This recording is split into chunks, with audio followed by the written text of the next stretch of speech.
So, Ayak at saka Letran, no? So, hindi nila na counter yung speed ng point guard na si Kyle Ochabo.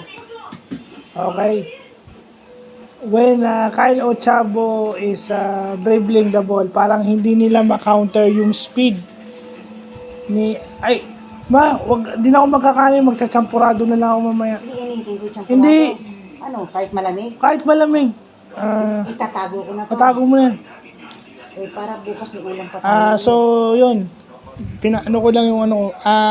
Hindi nila na-counter yung speed ni Kyle Ochabo at saka yung changing up defense ng Ayak, hindi nila na-counter. Kasi, kaya paiba-iba sila ng zone defense at yung box in one nila is hindi naman daw nakalagay sa box according to game analyst Prince Rivero. Parang na-disrupt yung opensa ng Letran.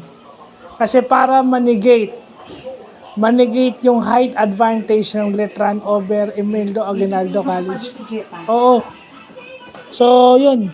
Yun yung magandang nalalaman natin ngayon na no, yung defensive scheme sila disrupted Letran's offensive patterns or offensive plays. When it comes to tsaka syempre, the only thing to stop Kyle Ochabo is just to deny him the ball or tire him out. No? Hindi mo mapipigilan si Kyle Ochabo pag hawak niya na yung bola. That's the number one thing. Yung mga point guard na ganon, hindi mo na mapipigilan yun when they touch the ball. They can speed up, they can slow. Pero pag sila ay nag-slow, gumaganda yung orchestration nila pag sila ay nagdahan-dahan. So, yun yung napansin natin sa game na to. So, yun lang po.